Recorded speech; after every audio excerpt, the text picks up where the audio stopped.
साथियों, एक नया स्कैम सामने आया है और ये स्कैम ऑनलाइन नहीं है, ये स्कैम ऑफलाइन है। स्कैम में होता क्या है कि कुछ लोग आते हैं, वो बोलते हैं हमें रूम चाहिए, हमें फ्लैट चाहिए, किराए पे चाहिए। वो आपको फ्लैट देखते हैं, वो किराए पे आपसे रूम या फ्लैट ले लेते हैं। उसके बाद में वो आपका रेंट एग्रीमेंट भी कराते हैं, वो आपका एडवांस में फ़ी पेमेंट करते हैं, वो कॉशन मनी भी पे करते हैं, वो एडवांस सब कुछ पे करते हैं। They are the like the idol रेंटेंट्स फॉर यू। बात क्या होती है, 15 से 20 दिन बाद में वो अचानक से खाली चल जाएंगे बिना अपनी कॉशन मनी लिए। उस टाइम आप सोचेंगे कि वाह कितने अच्छे लोग हैं, ये हमारे क्वेश्चन नहीं मिलेंगे।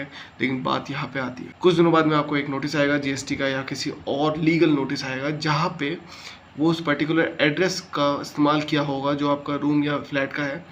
उसके अंदर ये होगा कि दैट पर्टिकुलर एड्रेस पे नोटिस आया है कि वो जीएसटी का पेमेंट करना होगा जो उनका ड्यू चल रहा है, ठीक है, उस एड्रेस पे। तो इससे बचा कैसे जाए? बचा इसमें इस तरीके से जा सकता है। फॉर एग्जांपल, आप जब भी आप रेंट एग्रीमेंट बनाते हैं किसी भी टेनेंट के लिए, तो आप स्पेशली एक उसमें लाइन ऐड ऑन करवा सकते हैं कि अगर मतलब ये पर्टिकुलर रूम या फिर फ्लैट सिर्फ और सिर्फ रेजिडेंशियल पर्पज़ के लिए यूज़ होगा, कोई भी कमर्शियल पर्पज़ के लिए इस पर्टिकुलर प्रॉपर्टी को आप यूज़ नहीं कर सकते। सेकेंडली, आप एक और आप क्लॉज रहे कि फॉर एग्जांपल अगर फ्यूचर में कोई भी लीगल डिफॉल्ट होता है उस टेन्योर के बीच में, जहाँ जिस टाइम पे टेनेंट रह रहा था, then the owner will not be liable for that, ठीक है।